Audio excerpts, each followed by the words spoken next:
चलते हैं आज क्वेश्चन नंबर 7 में। क्वेश्चन नंबर 7 में क्या बातें दी गई हैं, उनका क्या मतलब है, पूरी बातें पहले सुनेंगे, समझेंगे, डायग्राम उसका ड्रॉ करेंगे। ठीक है, लिखा है in triangle ABC angle C is right angle.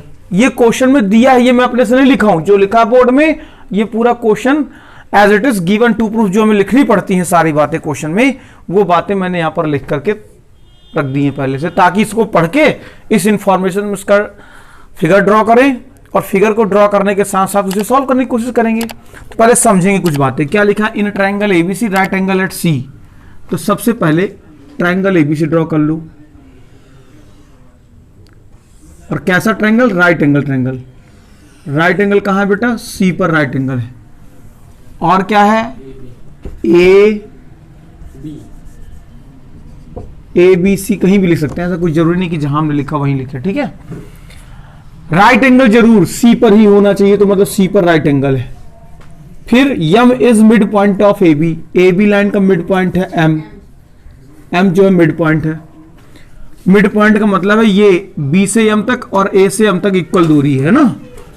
A line through mid point M and parallel to B C. B C के पैरेलल कोई लाइन हमने ड्रॉ कर दी जो बीसी के पैरेलल हो और इस पर आके कहीं ना कहीं कट करेगी। मेरे को नहीं मालूम कहां करेगी, हमने ये मान लिया कि वो एन पर कट कर रही है। ठीक है, एट डी, सॉरी डी पर कट कर रही, तो डी लेंगे, एन नहीं, डी पर कट कर रही।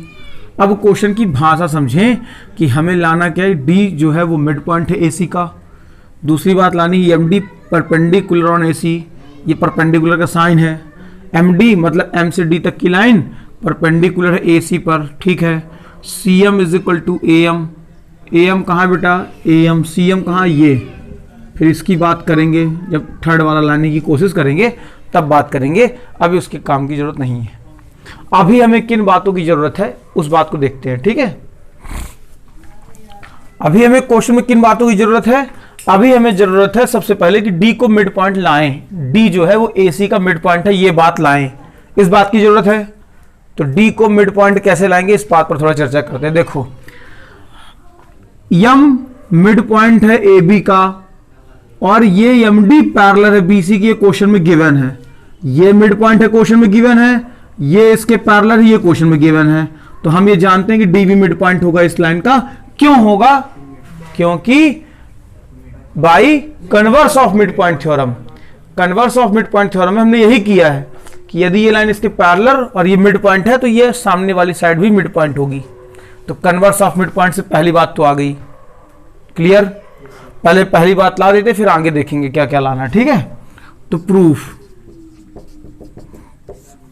क्या क्या लेना है, क्या लिखेंगे हम, given in triangle ABC M is mid point of A B. Clear, MD parallel to BC and MD parallel to BC, then by converse of midpoint theorem, converse of midpoint theorem से D is mid point of AC। D जो है AC का mid point होगा। Clear बातें, पहली बात हमने ला दी। ठीक है, दूसरी बात MD perpendicular on AC। MD perpendicular AC लाना है, तो हम देखें MD परपेंडिकुलर मतलब ये राइट एंगल पर है तो परपेंडिकुलर होगा, और हम ये जानते हैं कि राइट एंगल है। क्यों राइट एंगल है, देखो समझना, ये पैरेलल लाइन है दोनों, तो पैरेलल लाइन को यदि ये लाइन इंटरसेक्ट कर रही है तो ये एंगल और इसका ऊपर वाला ये एंगल दोनों करस्पॉन्डिंग एंगल होंगे। अरे ये लाइन पैरेलल है, ये दोनों पैरेलल लाइनें हैं, पैरेलल लाइन को ये लाइन कट कर रही है तो ये एंगल इस एंगल के इक्वल होगा करस्पॉन्डिंग एंगल से, और यदि ये 90 है तो ये भी 90 होगा, और जब ये 90 होगा तो लीनियर प्लेट से ये भी 90 होगा, और जब ये दोनों 90 होंगे तो ये परपेंडिकुलर हो गई, जो हमें लानी है बात। तो लिख दो, क्या लिख दें, गिवन नहीं लिखा है, गिवन यहां पर है ना, तो लिखेंगे यदि if MD parallel to BC, then angle BCA equal है एंगल MDA के, और ये दोनों राइट एंगल होंगे बाई करस्पॉन्डिंग एंगल प्रॉपर्टी। समझ में आया? अगली बात क्या होगी, एंगल MDC भी 90 डिग्री होगा बाई लीनियर पेयर, होगा कि नहीं होगा? So we can say that MD perpendicular on AC। दूसरी बात भी आ गई, ये पहली बात आ गई हमारी, ये दूसरी बात आ गई। इन दोनों बातों से अभी इस बात को लाना मेन काम हमारा बचा। समझ में आ रहा है? तो उस बात के लिए क्या करेंगे, देखो CM मतलब हमें इस बात को लाना है कि ये और ये ट्रायंगल, ये दोनों ट्रायंगल, इन दोनों ट्रायंगल की बात करें, ये इसके इक्वल है और ये हाफ ऑफ AB है, ये लाना है। तो हमें जो दो साइडें लेके चलनी है, जो लानी है, पहले उससे रिलेटेड ट्रायंगल ले लें। यदि उससे रिलेटेड ट्रायंगल ले लेंगे हम, तो क्वेश्चन में इसे ला देंगे ये कि ये दोनों कॉन्ग्रेंस हैं, और जब कॉन्ग्रेंस है तो ये इसके इक्वल होगा। तो हमें ये इसके इक्वल लाना है, इन दोनों की बात नहीं करेंगे, बाकी क्या बातें करेंगे, कहां से कॉन्ग्रेंस लाएंगे? तो कॉन्ग्रेंस लाते मेरे हिसाब से सही बच्चों से आने लगा होगा, सभी को पता होगा कि कॉन्ग्रेंसी की कौन कौन सी प्रॉपर्टी है, उसमें कौन सी लग सकती है। Very good, side angle side, यहाँ एंगल राइट एंगल क्वेश्चन में दिया है, ये साइड कॉमन है दोनों ट्रायंगल की, और ये मिड पॉइंट है तो दोनों इक्वल होंगे, तो साइड एंगल साइड लेंगे और कॉन्ग्रेंस ला देंगे। कई बच्चों के दिमाग में ये बातें होंगी कि यदि ये राइट एंगल है तो उसमें RHS प्रॉपर्टी यूज कर लें। तो RHS प्रॉपर्टी की बात करें कि RHS क्या लग सकती है, तो राइट एंगल तो दिया है, लेकिन हाइपोटेनस ही हमें इक्वल लाना है। तो हाइपोटेनस जब हमें लाना है तो हम हाइपोटेनस लेंगे ही नहीं, और जब हाइपोटेनस नहीं लेंगे तो जो बचा उसको ले। तो हम ले पहले इन दोनों ट्रायंगल्स की नेम लिख ले पहले यहाँ पर। तो in triangle CDM and triangle ADM क्या इक्वल है? DC इक्वल है AD के, क्योंकि D इज मिड पॉइंट। समझ में आया?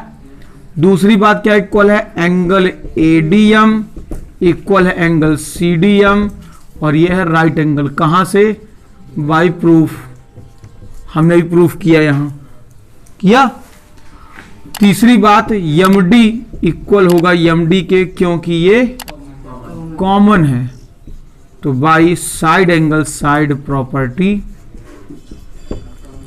ट्रायंगल CDM कॉन्ग्रेंस आ चुका है ADM के, और जब दो ट्रायंगल कॉन्ग्रेंस होते हैं तो सारी बातें उनकी इक्वल होती हैं। तो show that CM is equal to AM, क्यों? By CPCT। हमें CM AM तो लाना है, लेकिन हाफ ऑफ AB भी लाना है। तो अभी हाफ ऑफ AB की कहानी हमने नहीं की, हमने केवल ये ला दिया दोनों इक्वल है। अब ये हाफ ऑफ AB कहां से आएगा, ये देखो।